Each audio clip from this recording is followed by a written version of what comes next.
Proseguono le indagini dei carabinieri per identificare Fleximan, il vandalo che sega gli autovelox, ormai 13 in Veneto. Secondo gli investigatori potrebbe essere una sola persona e non due come ipotizzato, è sempre la stessa. Fondamentale la rivendicazione scritta su un foglio. Ora c'è un coordinamento tra i carabinieri di varie stazioni del territorio, le polizie locali e le procure. Al setaccio immagini, auto sospette e intensificati i controlli sulle strade nelle ore notturne.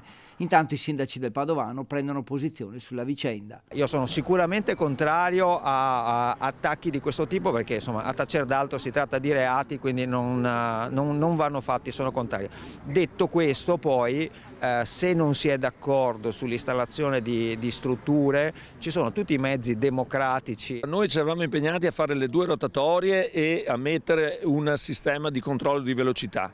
Poi è capitato un po' di tutto, io penso ci siano delle ragioni da valutare, lo faremo con tutti i sindaci. Una cosa è certa, quando uno passa a 157 km all'ora su una strada come questa e alla fine paga una multa e passa tutto, c'è qualcosa che non va. Abano Terme, valutata la pericolosità della strada, sta per installare un autovelox lungo la regionale 10 senza però abbassare il limite di velocità. Noi dobbiamo pensare alle vittime della strada, a tutte quelle famiglie che hanno subito un lutto che è stato causato dalla distrazione, dalla velocità, e quindi abbiamo il dovere di vigilare e di garantire la sicurezza di tutti.